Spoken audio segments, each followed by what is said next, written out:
Aujourd'hui, nous allons voir, nous sommes dans la suite de ce qu'on a commencé déjà, la série sur le Père. Dieu le Père, on a vu dimanche dernier le Père de grâce. Mercredi, on a fait l'étude sur le Père spirituel, bien comprendre, reconnaître le Père spirituel. Et ceux qui n'ont pas suivi ce message, j'encourage vraiment à aller le suivre parce que aujourd'hui, de nos jours, il y a beaucoup de notions, beaucoup de choses qui se font parce que tel ou tel est un père spirituel. La Bible nous parle du père spirituel. Ce n'est pas un message central, ce n'est pas aussi important que certains veulent le faire croire. Les pères spirituels ne sont pas la source de notre bénédiction, bien au contraire, ils sont là pour nous conduire à Christ et nous emmener à honorer Christ, à vivre Christ. Et c'est en cela que Paul lui-même a pu dire que, notamment en parlant d'Onésime, de Timothée, de Tite, de plusieurs qu'il a fait naître dans la foi, c'est en cela qu'il parlait de père spirituel et qu'il est considéré comme étant ses propres entrailles, ce qui n'est pas rien. Donc, si tu reconnais que quelqu'un agit ainsi envers toi, te mène vers Christ, te considère comme ses entrailles et est prêt vraiment à tout faire pour ne pas te perdre, alors tu peux reconnaître en lui un père spirituel. Mais c'est tout comme un père naturel. C'est rare, il n'y en a pas des millions. On peut suivre plusieurs personnes qui nous enseignent. Ce n'est pas un problème. On peut prendre exemple sur des aînés dans la foi, des personnes qui nous ont précédés, mais faire attention lorsque l'on dit père spirituel, parce que je rappelle quand même que la notion de père, le mot pater qu'on a vu mercredi, ça signifie quand même celui qui met son esprit en quelqu'un qui le gouverne et qui le dirige. Et nous avons reçu l'Esprit de Dieu. Donc, c'est Dieu qui doit nous gouverner et nous diriger. Si nous acceptons qu'un homme mette son esprit en nous, il nous gouverne, il nous dirige, c'est se priver de ce qu'on va voir aujourd'hui, la bénédiction du Père. Voilà, gloire à Dieu, la bénédiction du Père. Et aujourd'hui, on va aller dans l'Ancien Testament. On va commencer avec un récit de l'ombre pour aller à la lumière progressivement. Alors, je vous invite à ouvrir vos Bibles à Genèse au verset 26. Genèse chapitre 26. Et on va surfer parmi plusieurs versets, on ne va pas tout lire. J'invite à lire à la maison vraiment cette semaine le récit complet du chapitre 26. C'est très intéressant. Alors, Genèse, chapitre 26, verset 1er. Il y eut une famine dans le pays. Outre la première famine qui eut lieu du temps d'Abraham, et Isaac alla vers Abimelech, roi des Philistins, à Guérar. L'Éternel lui apparut et dit, ne descends pas en Égypte, demeure dans le pays que je te dirai. Séjourne dans ce pays-ci, je serai avec toi et je te bénirai, car je donnerai toutes ces contrées à toi et à ta postérité, et je tiendrai le serment que j'ai fait à Abraham, ton père. Je multiplierai ta postérité comme les étoiles du ciel. Je donnerai à ta postérité toutes ces contrées et toutes les nations de la terre seront bénies en ta postérité. Parce qu'Abraham a obéi à ma voix et qu'il a observé mes ordres, mes commandements, mes statuts et mes lois. Et Isaac resta à Guérar. On va maintenant au verset 12. Au verset 12, il nous est dit, Isaac sema dans ce pays et il recueillit cette année le centuple car l'Éternel le bénit. Cet homme, en parlant d'Isaac, devint riche et il alla s'enrichissant de plus en plus jusqu'à ce qu'il devint fort riche. Il avait des troupeaux de menu bétail et des troupeaux de gros bétail et un grand nombre de serviteurs. Aussi les Philistins lui portèrent envie. Tous les puits qu'avaient creusés les serviteurs de son père, du temps d'Abraham, son père, les Philistins les comblèrent et les remplirent de poussière. Et Abimelech dit à Isaac, va-t'en de chez nous, car tu es beaucoup plus puissant que nous. Isaac partit de là et campa dans la vallée de Guérar, où il s'établit. Amen. On fait une pause là dans la lecture. Alors là, nous voyons Isaac. Isaac qui se trouve dans une situation où il y a une famine dans le pays où il est et veut partir.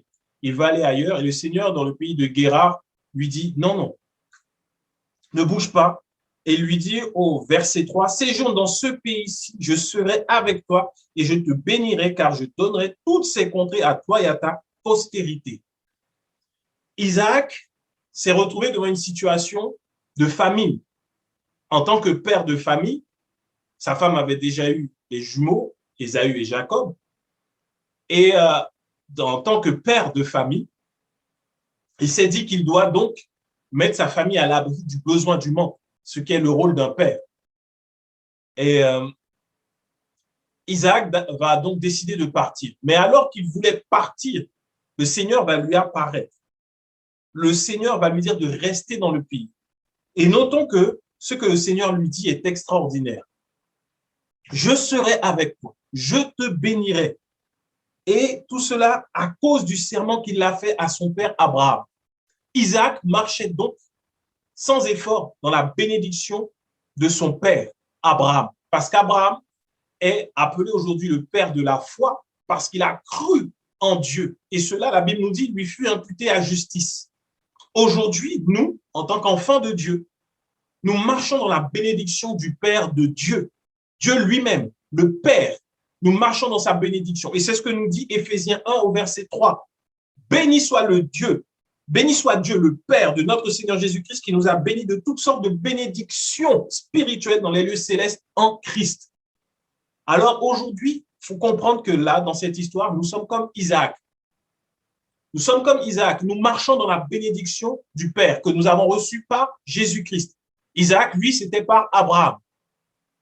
Et Isaac, alors que c'était une famine dans la région où il était, alors que tout disait qu'il n'y aurait rien pour survivre, il n'y aurait rien pour manger, Dieu lui dit, je serai avec toi et je te bénis. Et aujourd'hui, le Père nous fait comprendre que nous sommes également bénis. Alors, nous devons considérer non pas ce qui nous entoure, non pas la crise actuelle, non pas les problèmes que nous pouvons avoir, non pas les défis que nous pouvons avoir, mais nous devons considérer cette parole. Elle n'est pas anodine, elle n'est pas rien. La parole d'Éphésiens 1 au verset 3, que nous sommes bénis en Christ de toutes les bénédictions spirituelles. Parce que regardons ce que ça produit, regardons ce que l'ombre a fait par rapport à Isaac, qui était dans l'ombre des choses à venir. Je rappelle, lorsque nous lisons la Bible, particulièrement l'Ancien Testament, nous devons toujours chercher la lumière, c'est-à-dire Christ, et avoir cette image de ce que Christ a fait pour nous. Et aujourd'hui, notamment, c'est l'aspect où nous sommes bénis. Dans le verset 12 de Genèse 26, il est écrit « Isaac sema dans ce pays et il recueillit cette année le centuple car l'Éternel le bénit. » Ces passages-là de la Bible, surtout notamment dans l'Ancien Testament, sont souvent utilisés par ceux qui prêchent l'évangile de prospérité pour dire « Tu vois, tu sèmes, tu récolteras au centuple. » Alors, quand tu es dans des problèmes, quand tu es dans la famine, dans le désert, n'hésite pas, sème, tu vas récolter au centuple. Oui, ok. Sauf que là, il n'a pas récolté au centuple parce qu'il a semé. C'est une erreur. Non, il a récolté au centuple parce qu'au verset 3, Dieu lui a dit « Je serai avec toi et je te bénirai. » Nous ne sommes pas bénis parce que nous allons faire quelque chose. Tu ne vas pas récolter au centuple parce que tu auras semé. Tu vas récolter au centuple lorsque tu seras conscient que tu es déjà béni. Et tu n'as pas à courir pour aller faire beaucoup de choses pour recevoir de la bénédiction. Non. Et la bénédiction du Seigneur, cette bénédiction, elle n'est suivie d'aucun chagrin. Et c'est tout type de bénédiction, quel que soit le domaine de ta vie. Mais aujourd'hui, il nous faut prendre conscience que nous n'avons pas d'effort à faire. Parce que ce qui a été fait, ce que les hommes enseignent souvent, bon, notamment l'évangile de prospérité, c'est que tu dois faire, tu dois semer. Même lorsque tu es dans le manque, tu dois semer. Même lorsque ça ne va pas, tu dois semer et tu vas récolter au centuple. En sortant des passages, en sortant des versets comme ça de leur contexte, on te dit, voilà, Isaac l'a fait, il a récolté au centuple. Ensuite, il a eu des pluies, ça lui a donné de l'eau. Et c'est là qu'on parle de Rehoboth. Le Seigneur nous a porté au large. Et on voit des personnes avec un cœur sincère, un cœur simple devant Dieu qui vont prendre de leurs économies, ayant déjà du mal à vivre. Ils vont semer, ils vont donner, espérant récolter au centuple et mettre par la foi, souvent sur leur profil Facebook, oui, oh, le Seigneur nous a mis au large, Rehoboth, et on ne le voit jamais. Ils ne sont jamais mis au large. On voit, ils sont où tous les millionnaires chrétiens? Ils ne sont pas là. Donc, si ça fonctionnait vraiment, on le verrait. Non. Nous sommes bénis en Jésus-Christ. C'est en lui que nous sommes bénis. Nous ne sommes pas bénis par le fait de faire quoi que ce soit. Jamais. Isaac, dans ce passage de Genèse, n'a rien fait pour recevoir cette bénédiction. Il était juste le fils d'Abraham. Et lorsque Dieu lui a parlé, il a écouté et il est resté. Donc, il a eu également foi en ce que Dieu lui a dit. Il est resté à Guérar. Il n'a pas considéré la situation. Aujourd'hui, peu importe la situation, tu es béni. Tu es béni en Jésus-Christ. Dieu le Père t'a béni en Jésus-Christ. Et c'est tout ce que tu dois croire. Et après, il va te conduire. Et Isaac, à son époque, a été donc conduit à semer. Il a semé et il a recueilli le centuple cette année-là, en pleine disette. Voilà la bénédiction de notre Dieu. Alors que tout le monde pleure, alors que tout le monde craint, alors que tout le monde est dans le manque, il fait en sorte que nous ne soyons pas dans la disette ni dans le manque. Et si nous regardons avec nos yeux naturels et nous attendons à voir la bénédiction de Dieu se manifester par un compte en banque plein d'argent, ça, c'est un manque de foi. Parce que la bénédiction de Dieu, cette bénédiction spirituelle, ne dépend pas de notre compte en banque. Sur le compte en banque, la banque peut prendre sa part. Avec Dieu, il n'y a pas ça. On peut avoir un compte en banque qui n'est pas plein à craquer de millions et vivre l'abondance selon Dieu parce qu'il prend soin de nous. Il ne nous laissera jamais, jamais mendier notre pain. C'est sa bénédiction. Il ne laissera jamais que nous soyons mis dehors. Il ne laissera pas. Mais souvent, lorsque nous voyons les épreuves arriver, nous doutons. Et c'est parce qu'il y a ce doute ou parce que nous voulons faire quelque chose que la bénédiction tarde à se manifester alors qu'elle est déjà là. Elle est déjà là. Et nous n'avons pas à courir après la bénédiction. Nous sommes bénis juste parce que nous sommes enfants de Dieu et que nous avons Dieu pour Père parce que nous avons foi en l'œuvre de Jésus-Christ. Cette foi-là que nous avons en l'œuvre de Jésus-Christ, nous devons la garder, la protéger par-dessus tout. Elle est essentielle car l'homme vivra pas de pain seulement, mais il vivra de toute parole qui vient de la bouche de Dieu. Elle vivra par la foi. Le juste vivra par la foi. Et continuons de regarder ce qui s'est passé avec Isaac. Au verset 26, Genèse 26, 26, Abimelech vint de Guérar auprès de lui avec Ahuzat, son ami, et Picol, chef de son armée. Isaac leur dit, pourquoi venez-vous vers moi puisque vous me haïssez et que vous m'avez envoyé de chez vous? Ils répondirent, nous voyons que l'Éternel est avec toi. C'est pourquoi nous disons qu'il y a un serment entre nous, et toi, et que nous fassions alliance avec toi. Même les Philistins, les personnes en dehors de l'alliance, de la promesse, reconnaissaient que la bénédiction d'Isaac n'était pas due à ses œuvres ni à ce qu'il avait fait, parce qu'eux aussi, ils ont essayé de planter. Eux aussi, ils ont essayé de faire que leur troupeau grandisse. Eux aussi, ils ont essayé. Mais ils ont vu si lui, il prospère, c'est parce que l'Éternel est avec lui. La bénédiction que Dieu nous donne fait que lorsque nous vivons, nous avançons, alors le monde reconnaît, Dieu est avec toi. Et le monde le voit et le reconnaît.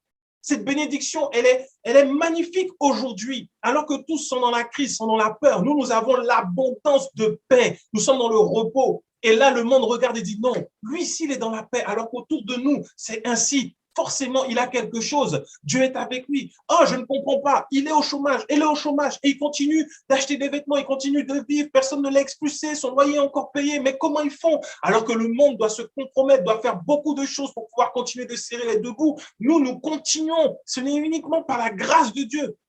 Que par la grâce de Dieu. Parce que nous sommes bénis déjà.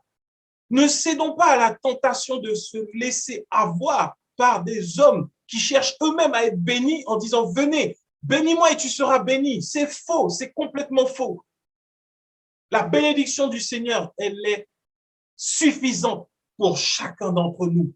La bénédiction du Père. Voilà pourquoi il est important de reconnaître Dieu seul comme notre Père. Comme nous l'avons vu, Jésus a dit lui-même, n'appelez sur cette terre personne Père. Il ne l'a pas juste dit pour le dire, il l'a dit parce qu'il savait que la bénédiction qui allait venir à travers lui allait couler que pour ceux qui reconnaissent Dieu uniquement comme leur Père. Rien d'autre. Rien d'autre.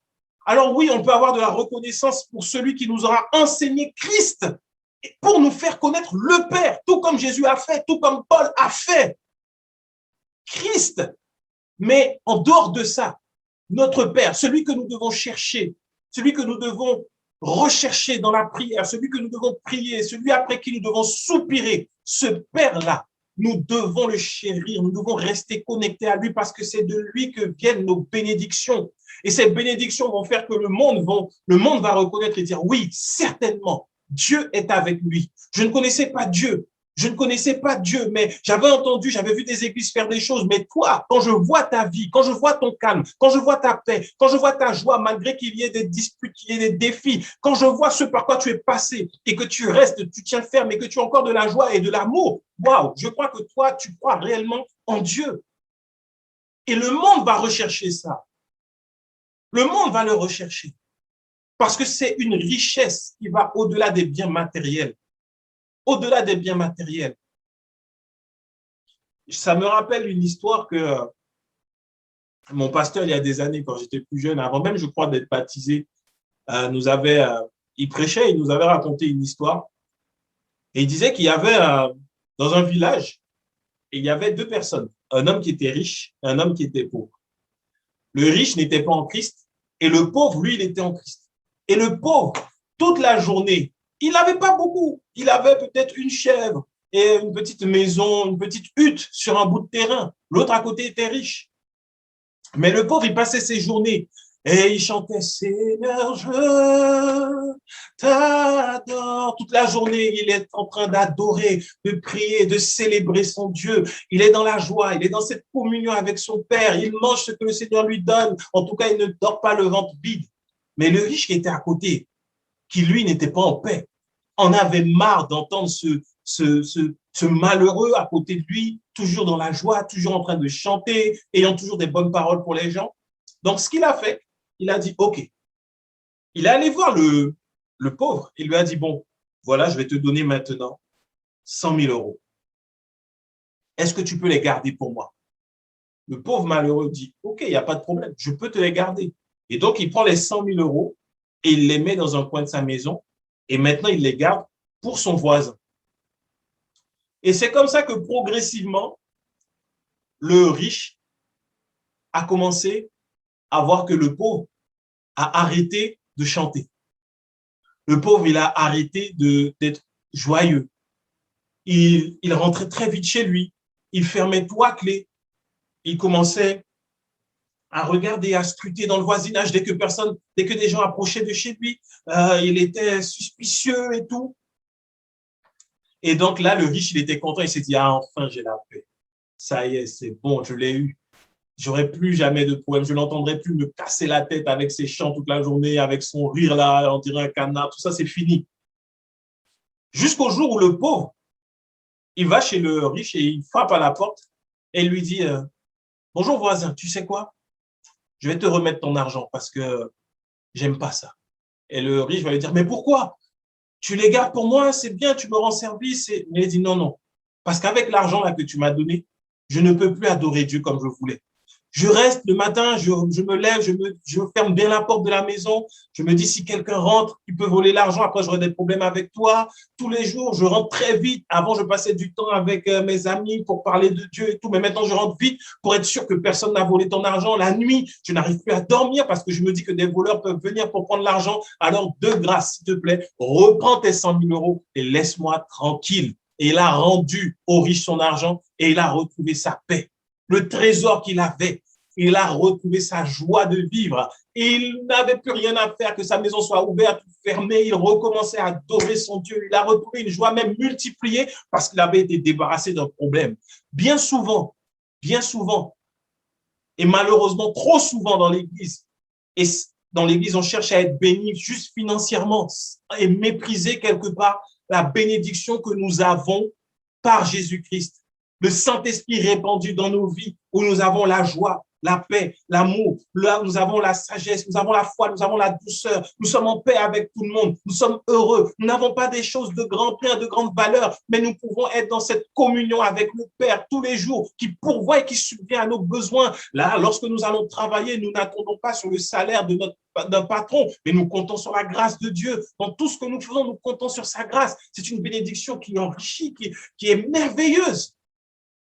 Malheureusement, souvent, l'évangile de prospérité s'appuie sur la misère des gens pour dire, voilà, tu as besoin d'argent pour vivre, il faut être financièrement fort pour pouvoir être entendu. C'est faux.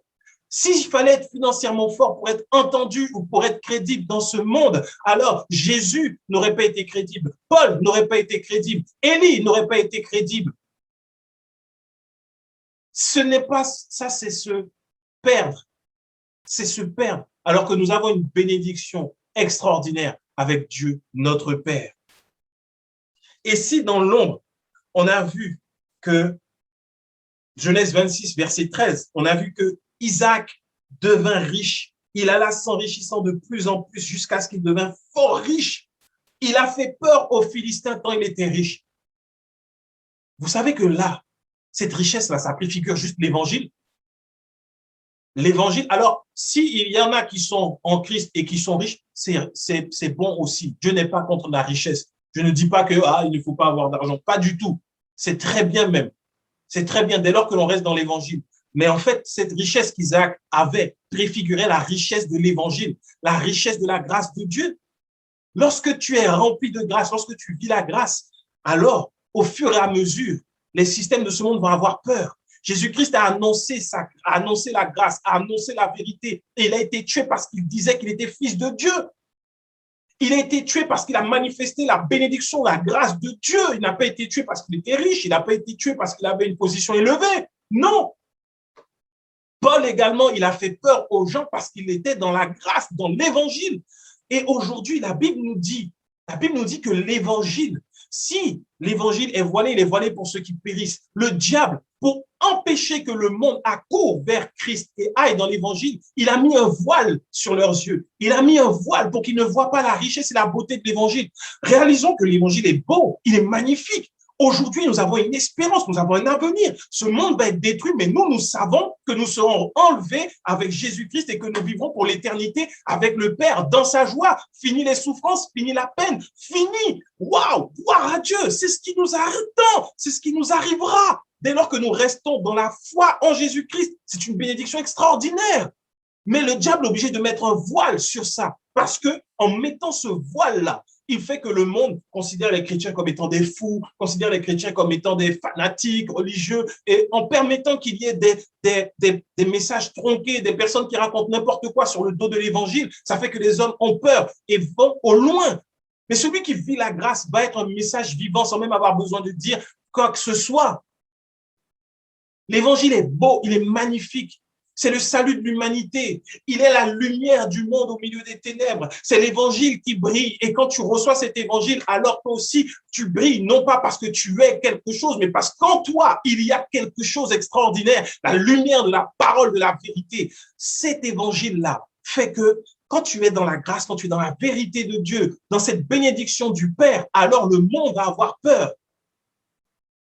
Nous sommes dans cette bénédiction et nous voyons dans Genèse 26 qu'à un moment donné, les Philistins vont avoir tellement peur. Imaginons un peu, un peuple, toute une région face à une personne et sa famille et ses serviteurs, devenus tellement puissantes qu'ils sont venus faire une alliance pour leur dire non, en gros, le message implicite qu'il y avait dedans, c'était on a peur que le jour où tu décides de prendre le pays, tu nous tues, alors on vient faire alliance avec toi. On t'a chassé parce qu'on a eu peur, mais sache que nous ne t'avons pas fait de mal, on te hait pas. Non, c'est pas vrai. On veut faire alliance. Ils ont négocié maintenant pour que Isaac ne les écrase pas parce qu'ils ont vu qu'ils ont tout fait. Ils ont tout fait pour empêcher à Isaac de prospérer. Mais ils ont reconnu, non, Dieu est avec toi. On ne peut pas t'empêcher de prospérer. Alors, s'il te plaît, faisons alliance. Ça, c'était dans l'ombre. Aujourd'hui, nous avons la même dimension de bénédiction pour nous par le Père. C'est ce que Paul nous explique dans Galates 3, verset 6 au verset 14. Nous sommes dans cette bénédiction-là. Nous avons vu comment Isaac a grandi. Il a été puissant. Il était béni. Regardons maintenant. Galates 3, 6, 14. Comme Abraham crut à Dieu et que cela lui fait imputer à justice, reconnaissez donc que ce sont ceux qui ont la foi qui sont fils d'Abraham. Aussi, l'Écriture, prévoyant que Dieu justifierait les païens par la foi, d'avance annoncé cette bonne nouvelle à Abraham. Toutes les nations seront bénies en toi, de sorte que ceux qui croient sont bénis en Abraham, le croyant. Car tous ceux qui s'attachent aux œuvres de la loi sont sous la malédiction. Car il est écrit, maudit est quiconque n'observe pas tout ce qui est écrit dans le livre de la loi et ne le met pas en pratique. et que nul ne soit justifié devant Dieu par la loi. Cela est évident, puisqu'il est dit, le juste vivra par la foi. Or, la loi ne procède pas de la foi, mais elle dit, celui qui mettra ces choses en pratique vivra par elles. Christ nous a rachetés de la malédiction de la loi, étant devenu malédiction pour nous, car il est écrit, maudit et quiconque est pendu au bois, afin que la bénédiction d'Abraham eût pour les païens son accomplissement en Jésus-Christ et que nous reçussions par la foi l'Esprit qui avait été promis. La bénédiction d'Abraham a eu son accomplissement en Jésus-Christ. Nous voyons l'ombre. Isaac a coulé dans la bénédiction d'Abraham et il est devenu un homme puissant dans la contrée où il était, dans le désert, au milieu de la famine, alors que tous pensaient que c'était fini. Isaac a été béni. Il a été béni au point où il est devenu puissant. Aujourd'hui, nous avons cette promesse qui a été accomplie. Cette bénédiction a trouvé son accomplissement en Jésus-Christ. Quand nous sommes en Jésus-Christ, nous sommes bénis. Aussi bien, aussi fort, plus que ce qu'Isaac a pu être béni. Maintenant, ce que nous avons reçu est si puissant, si fort, que le monde voudra faire en sorte que nous méprisions cette bénédiction, que nous ne fassions pas attention à cette bénédiction, qu'on ne réalise pas à quel point elle est excellente et elle est bonne. Nous sommes bénis en Jésus-Christ. La dimension de la bénédiction d'Abraham par la foi, nous l'avons. Maintenant que nous l'avons, le monde veut faire que nous fassions alliance avec lui. Et c'est d'une façon très, très, très subtile de nos jours. Très subtile. Il va essayer, ce monde, le système de ce monde, le diable, va essayer de faire que, comme Isaac, au moment de la panique, au moment de la détresse, nous cherchions d'autres moyens pour pouvoir être bénis, que nous cherchions une façon d'être bénis afin de mépriser la bénédiction de Dieu. Et quand nous méprisons la bénédiction de Dieu, c'est alors que nous sommes dans le manque, dans la détresse, et le monde va venir pour essayer de nous faire des alliances, pour dire, bah, écoute, si tu fais ça, tu seras béni et autres. Et ça, c'est mépriser l'esprit d'adoption que nous avons reçu. L'esprit de filiation. En anglais, on dit the spirit of sonship. Ça veut dire que c'est plus que l'adoption.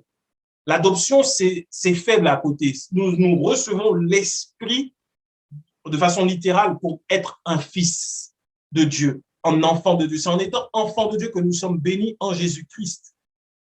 Et cet esprit d'adoption, ce dont nous parle la Bible, Paul en parle, Romains 8, 15.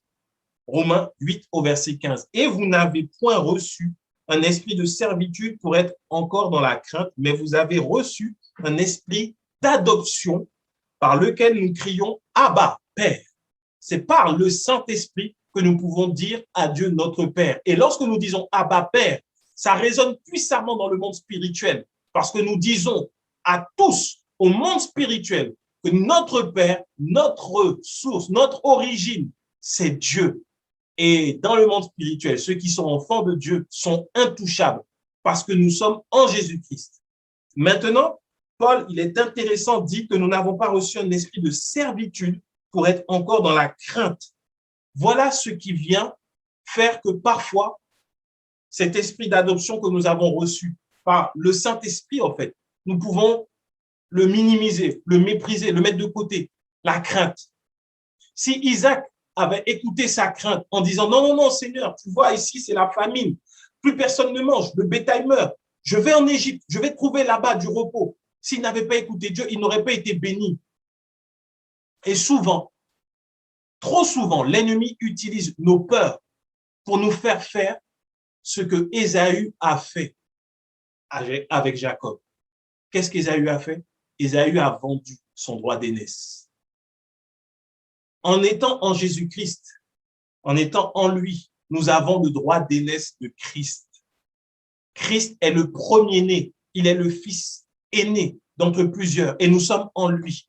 Et le fils aîné, si nous lisons dans la loi, le fils aîné reçoit une double part de l'héritage du père. C'est dans la loi hébreu, c'est dans la loi juive. Le fils aîné reçoit plus que tous les autres. Mais nous ne sommes pas les autres, nous sommes en Christ. Donc, nous avons ce droit d'aînesse pour nous. Christ nous l'a donné en mourant à la croix. Et lorsque l'ennemi utilise la peur, ils peuvent nous faire mépriser notre droit d'aînesse. Regardons ensemble Genèse 25, verset 29 à 31. Verset 29 jusqu'au verset 34. Comme Jacob faisait cuire un potage, Ésaü revint des champs, accablé de fatigue. Et Ésaü dit à Jacob, laisse-moi, je te prie, manger de ce roux-là, car je suis fatigué. C'est pour cela qu'on a donné à Ésaü le nom d'Édom. Jacob dit, vends-moi aujourd'hui ton droit d'aînesse. Ésaü répondit, voici, je m'en vais mourir. À quoi me sert ce droit d'aînesse? Et Jacob dit, jure-le-moi d'abord. Il le lui jura et il vendit son droit d'aînesse à Jacob. Alors Jacob donna à Ésaü du pain et du potage de lentilles. Il mangea et but, puis se leva et s'en alla. C'est ainsi qu'Ésaü méprisa le droit d'aînesse.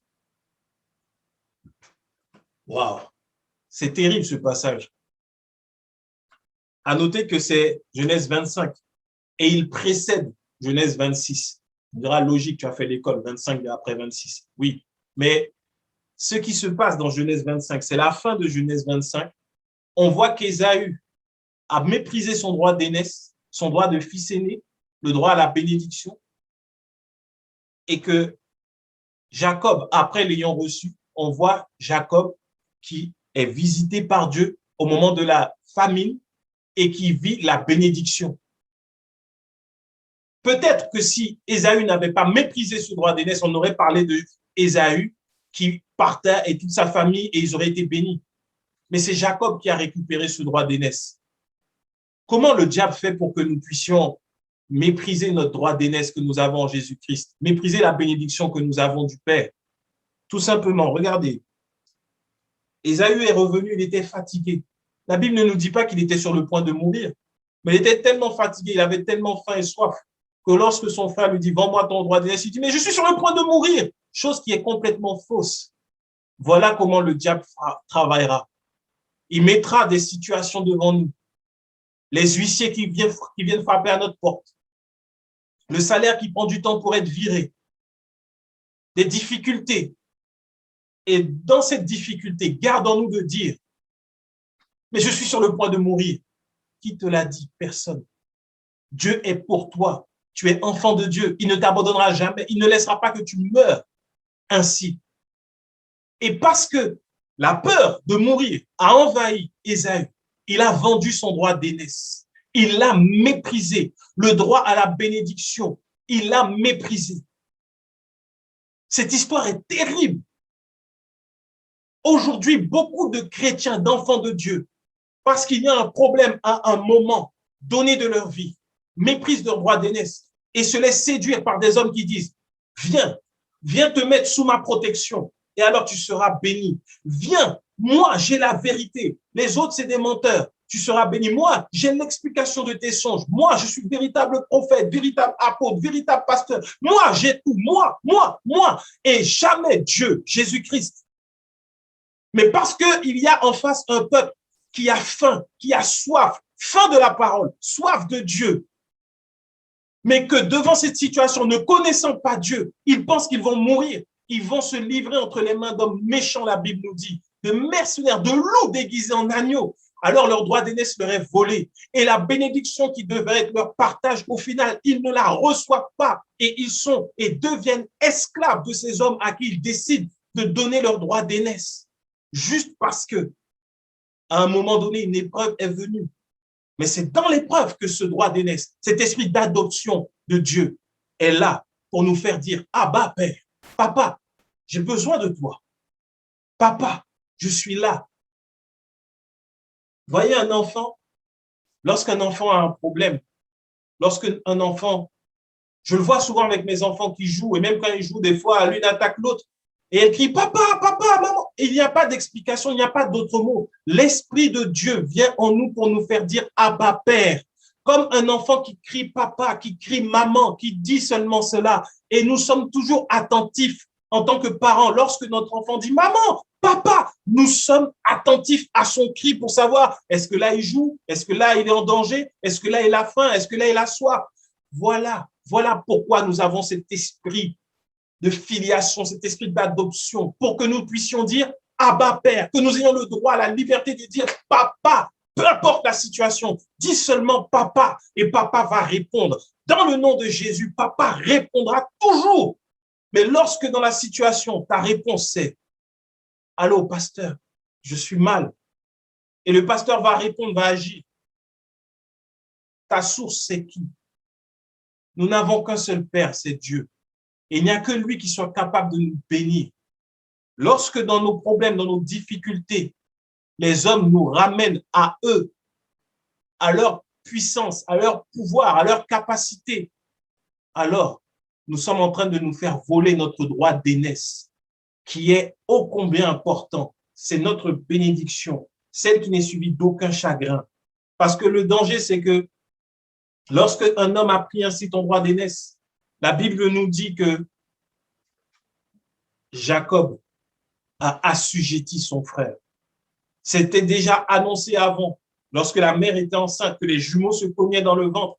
Dieu lui a dit, ce sont deux nations, et l'aîné sera assujetti au plus jeune. Et nous disons tous que ça s'est fait parce que Rebecca a entendu ce que voulait dire Isaac et il a fait que Jacob a pris la place d'Ésaü. Ça s'est joué là quand il a perdu son droit d'aînesse. C'était avant que Rebecca ne fasse quoi que ce soit. Rebecca avait reçu la révélation. Et Dieu ne lui avait pas dit que c'est en faisant une usurpation d'identité que ça allait se faire.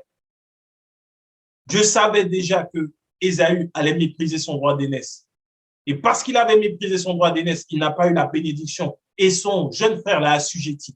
De nos jours, lorsque nous allons chercher auprès des hommes la bénédiction, la protection, l'amour, alors que Dieu nous donne tout cela, nous sommes assujettis à ces hommes.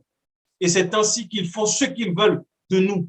Ils tiennent nos vies entre leurs mains. Voilà pourquoi Dieu dit que ce sont des loups déguisés en brebis, parce qu'ils viennent pour dévorer seulement. La bénédiction du Père que nous avons, cette bénédiction doit être considérée. Jésus-Christ est mort. Il a payé de sa vie pour que nous ayons ce droit d'aînesse. Nous prendrons le temps d'expliquer plus encore sur le droit d'aînesse parce que c'est beaucoup plus profond. Il y a beaucoup d'enseignements derrière ce droit d'aînesse. Mais aujourd'hui, c'est la bénédiction du Père. Cette bénédiction, nous l'avons parce que nous sommes en Jésus-Christ. Et de même qu'Isaac a été béni, de même qu'Isaac, il est devenu puissant, il est devenu fort. De même, nous, aujourd'hui, en Christ, nous sommes dans une position de force que le monde ne peut pas comprendre. Voilà pourquoi Paul va nous dire que nous n'avons pas à lutter contre la chair et le sang. Les esprits méchants dans les lieux célestes travaillent pour une seule chose, nous faire perdre cette bénédiction en quittant la position de Christ. C'est en lui que nous sommes bénis. Faisons très attention lorsque nous disons Père. Lorsque nous disons Père. Nous l'avons vu pour les pères spirituels, mais aujourd'hui, la bénédiction que Dieu nous donne, cette bénédiction nous suffit. C'est sa grâce. Elle ne dépend pas des œuvres de la loi. Si c'était par la loi, alors nous serions tous riches. Non. Et aujourd'hui, nous avons l'exemple encore du peuple juif qui existe, qui subsiste jusqu'aujourd'hui. Et dans le monde, ils sont connus comme étant un peuple avec beaucoup de grands savants, beaucoup de personnes riches, beaucoup de personnes qui réussissent dans ce monde sont issus de la communauté juive. Pourquoi? Parce qu'ils opèrent avec la bénédiction d'Abraham de l'ombre. Aujourd'hui, nous sommes dans la bénédiction, dans l'accomplissement de cette bénédiction. Et Paul, à un moment donné dans la Bible, va dire que parce qu'eux ont rejeté Christ, aujourd'hui nous sommes bénis. Et normalement, notre bénédiction, quand ils la voient, ils devraient reconnaître, les Juifs devraient reconnaître que ça, là, c'est la bénédiction que Dieu accorde à ceux qui sont avec lui. Pourquoi nous ne la vivons pas? Parce qu'il y a désormais trop d'intermédiaires entre le Père et nous. Et il n'y en a qu'un seul qui est le médiateur entre Dieu et les hommes. Et c'est Jésus le Christ. C'est Jésus-Christ. Il est le seul. Tu veux vivre la bénédiction du Père, alors que nous soyons totalement, totalement, totalement abandonnés entre les mains de Jésus-Christ. Et par lui, la bénédiction de Dieu, suivie d'aucun chagrin, sera notre partage. Ne posons pas des œuvres, ne faisons pas, recevons par la foi. Isaac n'a pas cherché à faire. Dieu lui a parlé. Il a été béni. Et de là, on a vu la bénédiction se manifester. Et je conclurai en disant ceci, pour que nous soyons conscients d'une chose. C'est d'abord la bénédiction et ensuite la manifestation de cette bénédiction. Dans la Bible, nous pourrons chercher tous ceux qui ont été bénis, tous ceux qui ont manifesté de grands biens, de grandes richesses, ceux qui préfiguraient la richesse de l'Évangile, ils ont d'abord été bénis par Dieu. Ils ne sont pas venus chercher spécifiquement par une offrande. Ils ne sont pas venus chercher spécifiquement en disant « maintenant, je vais me mettre sous ton manteau ». Non. D'abord, Dieu les a bénis. Abraham a été béni par Melchisédek lorsqu'il est revenu de la guerre contre le roi, contre les différents rois qui avaient pris son neveu Lot. Abraham a d'abord été béni et ensuite Abraham, on voit qu'il a prospéré. Tous ceux qui ont prospéré dans l'ancienne alliance ont d'abord été bénis. Aujourd'hui, nous, si nous voulons prospérer, nous devons être conscients que nous sommes d'abord bénis. Et lorsque nous sommes conscients que nous sommes bénis, alors nos offrandes, nos dîmes porteront du fruit. Non pas le contraire. On ne peut pas dire sème, donne et ensuite tu seras béni. C'est faux. Dieu ne fonctionne pas comme ça. Nous sommes d'abord bénis. Prêcher la bénédiction de Dieu, c'est faire que son peuple rentre pleinement dans ses promesses. Tu es déjà béni. Tu es déjà béni. Et si tu donnes ton offrande, c'est parce que tu es béni. Si tu donnes ta dîme, c'est parce que tu es béni. Tu ne la donnes pas pour que Dieu puisse agir et intervenir dans tes finances. Dieu n'est pas un banquier. Dieu n'est pas une assurance vie. Il n'est pas ainsi. Dieu n'est pas à notre service. Non, il reste Dieu au-dessus de tout. C'est insulter Dieu que de dire, moi, j'ai fait une grosse offrande et aujourd'hui, Dieu m'a béni. C'est un mensonge, c'est pas possible. Je le redis, ce n'est pas possible. Si cette personne a vu quelque chose dans sa vie, ce n'est pas la bénédiction de Dieu. Dieu ne fait pas de sorte que tu dois d'abord faire pour recevoir. C'est faux. Alors, tous les enseignements qui s'appuient sur le fait que la veuve, elle a dû d'abord donner le pain à Élie pour pouvoir manger, et ensuite il a multiplié l'huile et la farine, ça n'a jamais manqué. Tout ça là, c'est faux. Ce n'est pas sur ça que l'on s'appuie pour déterminer la bénédiction aujourd'hui dans la grâce de Dieu. Non. Nous sommes d'abord bénis.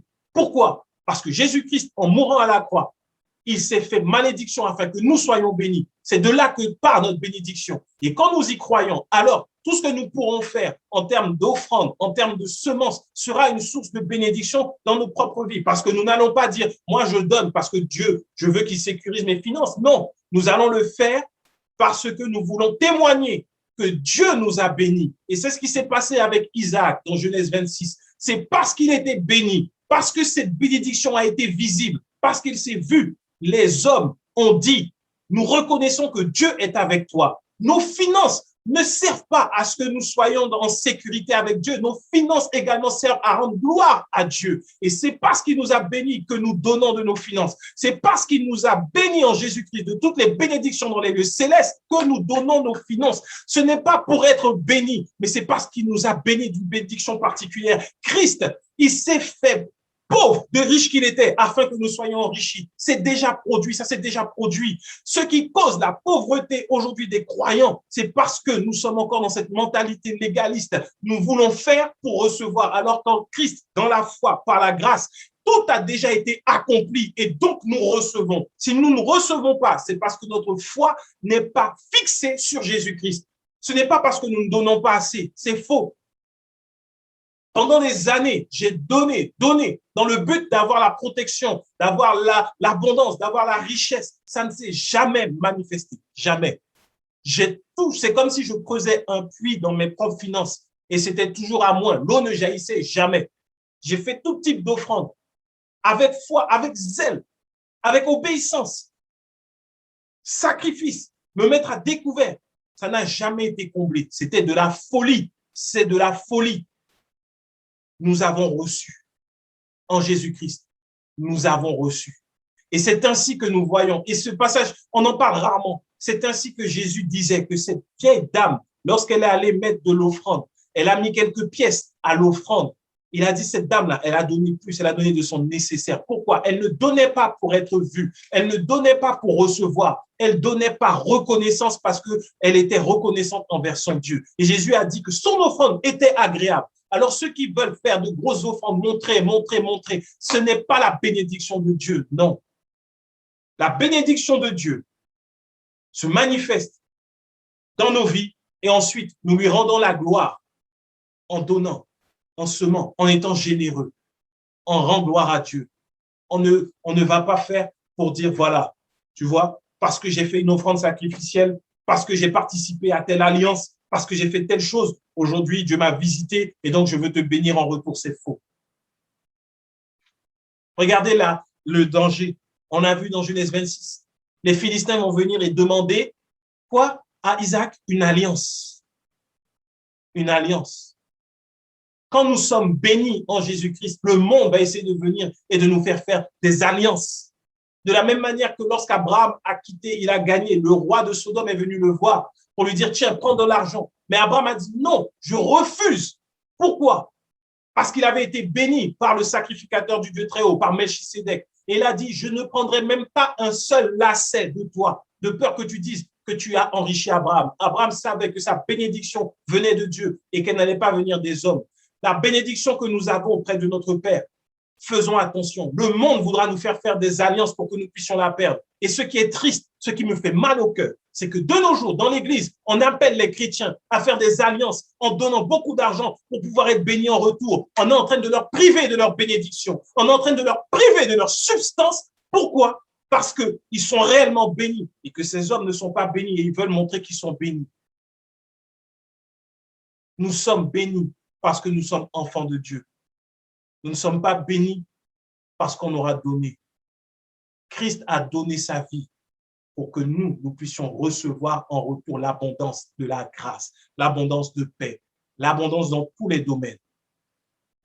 Aujourd'hui, peu importe la situation, peu importe ce que tu vivais, peu importe l'état de tes finances, si tu prends conscience que ta bénédiction ne vient pas de tes œuvres, mais vient de l'œuvre accomplie de Jésus-Christ à la croix, alors, tout comme Isaac, tu vas commencer à être prospère, même au milieu de la famine, au point où les hommes diront, nous reconnaissons que Dieu est avec toi. Les temps ne vont pas en s'améliorant. La Bible nous le dit, nous sommes sur les temps de la fin. Ça va aller de mal en pis. La situation ne va pas s'améliorer. Mais notre assurance, c'est la bénédiction que nous avons en Jésus-Christ. C'est là notre assurance. Alors ne laissons pas que le monde, les hommes, le diable nous fassent mépriser ce droit d'aînesse que nous avons reçu par Jésus-Christ. Prions ensemble. Seigneur, merci pour ta bénédiction qui n'est suivie d'aucun chagrin. Merci pour qui tu es et pour ce que tu fais. Père, aujourd'hui, nous voulons te demander de nous aider à prendre conscience davantage de la bénédiction que nous avons en toi et que nous puissions cesser de faire pour être bénis, car nous sommes déjà bénis. Nous sommes bénis par toutes les bénédictions spirituelles en Jésus-Christ. Non seulement les bénédictions spirituelles, mais ces bénédictions qui deviennent visibles et qui sont visibles et palpables. Car tu nous as donné une richesse inégalable et incomparable. Tu nous as donné Jésus-Christ, tu nous as donné l'évangile qui est cette lumière qui vient briller en nous afin que, Seigneur, le monde soit convaincu de ce que nous servons, le seul, le véritable et l'unique Dieu. Ô Seigneur, nous te demandons, Seigneur, de nous conduire sur les sentiers de ta justice, dans les chemins de la vérité, afin de ne pas nous détourner de toi, de ne pas chercher de la bénédiction auprès des hommes, mais de toujours rester, demeurer enraciné en toi, afin de vivre et de recevoir la bénédiction qui vient de toi. Tu es le cep, nous sommes les sarments, et la vie qui coule en toi est celle qui vient du Père. Alors nous voulons porter du fruit en abondance parce que nous sommes en toi, non pas par nos efforts. Aide-nous à marcher chaque jour dans la foi, et nous croyons que, Seigneur, tes bénédictions nous appartiennent, elles vont se manifester dans nos vies. Et que oui, le bonheur et la grâce, nous poursuivrons tous les jours de notre vie sur cette terre. Dans le nom puissant de Jésus-Christ. Amen.